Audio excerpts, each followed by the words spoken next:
பொதுவாக சர்வதேச அரங்கில் தேசிய அணிகளுக்குள் தமிழர்கள் பயிற்றுவிப்பாளர்களாக வந்தது என்று தேடி பார்த்தால் இலங்கையில் இல்லை என்று சொல்லலாம், இந்தியாவில் மிக குறைவு என்று சொல்லலாம்.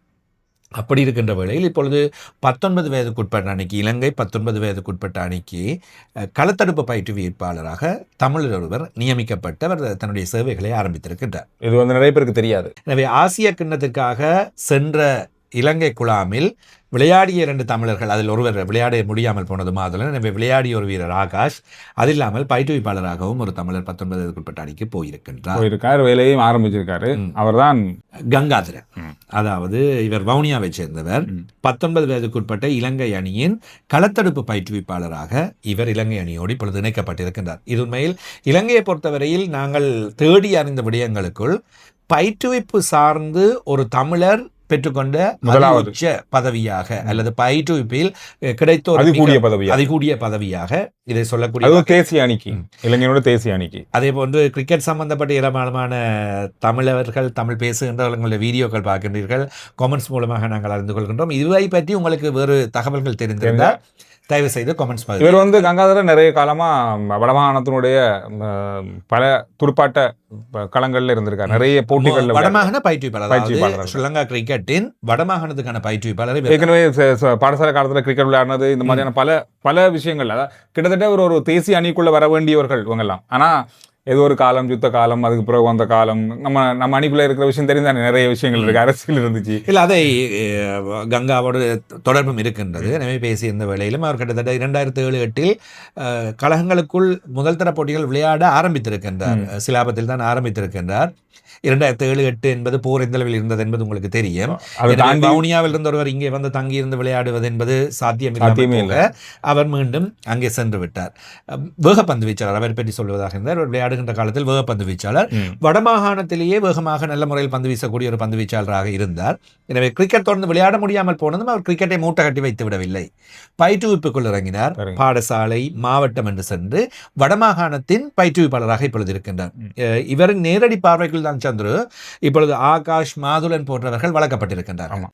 வடமாகாணத்தில் இருக்கின்ற பல வீரர்கள் இப்பொழுது இங்கே வந்து கொழும்பில் கழக மட்டங்களில் விளையாடுகின்றார்கள் தானே, இவர்களுக்கான வாய்ப்புகளை ஏற்படுத்திக் கொண்டிருக்கின்றனர். அதே போன்று ஆண்களுக்கு மட்டுமல்ல, பெண்களுக்காக நான் நிறைய நாட்களாக சொல்லிக் கொண்டிருக்கிறேன், மிக விரைவில் ஒரு தமிழ் வீராங்கனை இலங்கை அணிக்குள் வரப்போகின்றார் என்று.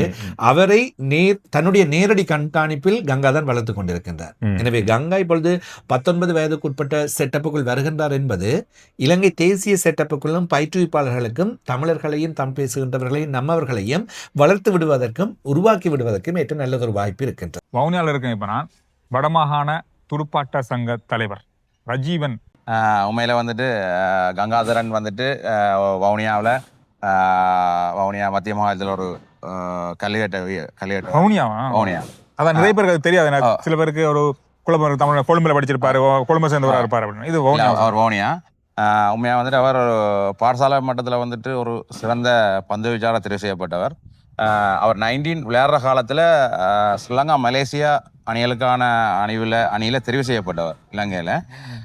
பிறகு அந்த போர்ச்சூழலில் அந்த காரணங்களால் வந்துட்டு குடும்ப செல்றது சம்பந்தம் வந்துட்டு அவருக்கு பயங்கர இடையூறு இருந்தது. அதனால் அவர் விளையாட்டுத்துறையில் அதுக்கு மேலே போக முடியலை. ஆனால் அதில் இருந்தும் சலச்சிராமல் திருப்பி தனக்கு ஏற்ற மாதிரி ஒரு கோச்சிங் தெரிவு செஞ்சு அதில் கோச் பண்ணி முதலாவது பாடசாலை புலண்டியராக கோச் பண்ணி பிறகு மாவட்டத்தின் டிஸ்ட்ரிக்ட் கோச்சாக இருந்து அதுக்கு பிறகு வந்துட்டு ப்ரொவின்ஷியல் வட மாகாணத்துக்கே அவர் கோச்சராக இருந்தவர். அந்த டைமில் வந்துட்டு NSL இப்படியான சுற்றுப்போட்டிகள் கைசன் கோச் அப்படி சென்றவர். ஆனால் இப்போ வந்துட்டு ஒரு பெரிய மைல்கோல் ஒன்று ஸ்ரீலங்காண்ட தேசிய அணி அண்டர் 19 அணிக்கு களத்தடுப்பு பயிற்சியாளராக வந்துட்டு தெரிவு செய்யப்பட்டு போயிருக்கிறார்.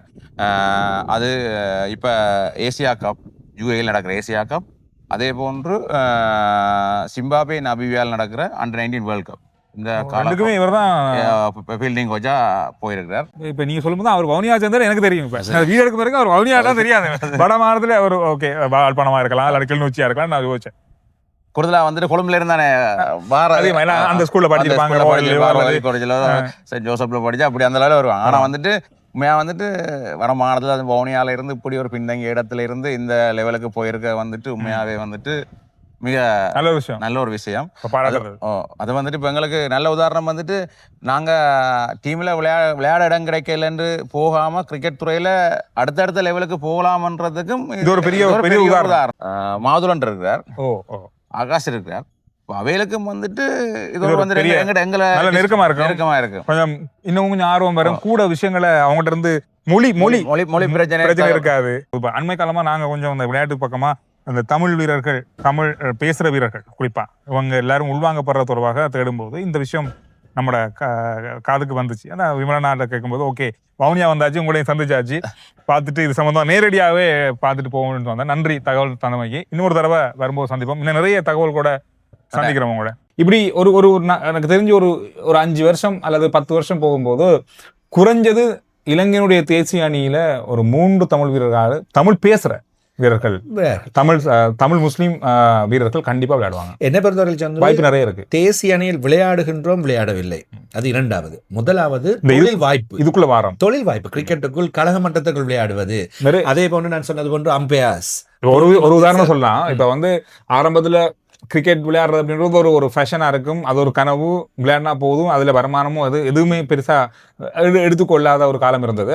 அது ஓகே. இப்போ விளையாடினாலும் விளையாடாட்டியும் அதுக்கான நீங்கள் சொன்ன மாதிரி அது ஒரு தொழிலாகவே இருக்கு, ஒரு முழு நேர தொழிலாக இருக்கு. அவங்களுக்கு பயிற்சிக்கு வந்தானே அவங்க வந்து விளையாட ஆரம்பிக்கிற காலத்துலேருந்து அவங்களுக்கான கொடுப்பனவுகள் எல்லாமே இருக்கு, நிறைய விஷயங்கள் இதில் இருக்கு. நம்ம கஷ்டப்பட்டு படித்து ஒரு பெரிய தொழிலுக்கு போகின்றீர்கள், ஒரு டாக்டர், இன்ஜினியர், அந்த மாதிரியான அந்த அளவுக்கு நீங்கள் சம்பளம் ஈட்டக்கூடிய அளவுக்கான வாய்ப்பு விளையாட்டு மூலமாக கிடைக்கின்றது. நாங்கள் ரேடியோவில் வேலை செய்கிற காலத்துல எல்லாம் சொல்லாமே, பாட்டு போடுறவனுக்கு வேண்டா சம்பளம் கொடுப்பாரு, எங்களுக்கு அதான் நாங்கள் செய்யறது. அதே போன்றுதான் கிரிக்கெட்ல நீங்க விளையாடுறதுக்கு இந்த காலத்துல விளையாடுறதுக்கு காசு கொடுக்கறது. சோசியல் மீடியா எடுத்துக்கொள்ளுங்க, நாம வந்து சும்மா பப்ளிசிட்டிக்காக வீடியோ போடுறோம், அது வேற. ஆனா தொழில் முறையா வந்து எத்தனை பேர் இப்ப செய்யறாங்க? இப்ப நம்மளும் அப்படிதான் பண்றோம், தொழில் முறையாக செய்யறது. சோசியல் மீடியாவால முழு நேர வருமானமும் இருக்கு அப்படின்றது ஏராளமாக. நம்ம நாட்டில் இந்தியா எடுத்துக்கொள்ளுங்க, அமெரிக்கா, பிரித்தானியா, எல்லாருமே சோஷியல் மீடியாவே நம்ம நிறைய மீடியாக்கள், இப்போ பிபிசியாக இருக்கட்டும், அல் ஜசீராவாக இருக்கட்டும், எந்த தொலைக்காட்சியாக இருந்தாலும் சோஷியல் மீடியாவால் வர வருமானமும் பெரிய வருமானம் அவங்களுக்கு. இந்த மாதிரி தான் ஏதோ ஒன்றுக்காக ஆரம்பிக்கப்பட்டு இப்போ இது தொழில்முறையாக வந்து நின்று. இப்போ விளையாட்டும் அதே போன்று, கிரிக்கெட்டும் அதே போன்று தமிழர்களுக்கான வாய்ப்புகள் தொடர்ந்தும் நிறைய இருக்கின்றன, கிடைத்துக் கொண்டிருக்கின்றன. இவற்றை தாண்டி சந்திர இன்னும் ஒரு விஷயம், இப்பொழுது வியாஸ்காந்தை பார்த்து யாழ்ப்பாணத்திலிருந்து நிறைய கிரிக்கெட் வீரர்கள் கிரிக்கெட்டுக்குள் வருகின்றனர். நான் இப்பொழுது கங்கா வந்திருக்கின்ற விஷயத்தை பார்க்கின்றேன். கங்காவின் இந்த பயிற்றுவிப்பு மூலமாக ஏராளமான பயிற்றுவிப்பாளர்கள் இனிமேல் இதை நோக்கி வரக்கூடிய வாய்ப்பு வருகின்றன. இப்பொழுது கங்கா மையப்படுத்தி இருக்கின்றது கொழும்பு ஆர் பிரேமதாச மைதானத்தை. அங்கேதான் பயிற்சிகளை வழங்குகின்றார். அங்கே இருக்கின்ற ஃபெசிலிட்டிஸ், அங்கு ஏனைய பயிற்றுவிப்பாளர்களிடம் இருந்து கிடைக்கின்ற அந்த பயிற்சி முறைகளை இவர் வடமாகாணத்தின் பயிற்றுவிப்பாளராக இந்த உலகக்கண்டம் நிறைவடைந்ததும் என்ன செய்வார்? மீண்டும் அங்கே போகின்ற வழியில் இவற்றை எல்லாம் அங்கே கொடுப்பார். கொடுக்கின்ற வழியில் இந்த பயிற்சி முறைகள் எல்லாம் அங்கே செல்லும், அங்கே கடத்தப்படும். எனவே அங்கே இருக்கின்ற வீரர்கள் இன்னும் உருவாக்கப்படுவார்கள். இவ்வாறு தான் நாங்கள் வளர வேண்டும். எனவே உலகக்கிண்ணம் வரையில் 19 வயதுக்குட்பட்ட உலகக்கிண்ணம் வரையில் கங்கா இந்த இலங்கை 19 வயதுக்குட்பட்ட அணியோடு பயிற்றுவிப்பாளராக இருக்க போகின்றார். அவர் நல்ல முறையில் செயல்பட்டு, அணியும் நல்ல முறையில் செயல்பட்டால் அவருடைய காலம் தொடரும். எனவே இவற்றின் மூலமாக வடமாகாணம் நோக்கி இன்னும் பல விஷயங்கள் செல்லும். சில வேளைகளில் அவர் இன்னும் தேசிய கட்ட பயிற்றுவிப்பாளராக வந்தால் வடமாகாணத்தை தாண்டி கிழக்கு மாகாணம், மலையகம், ஏனைய இடங்களுக்கான அந்த பயிற்சி வாய்ப்புகள் பறந்து செல்லும். எனவே இவற்றின் மூலமாக நாங்கள் முன்னோக்கி மேலே வளர முடியும்.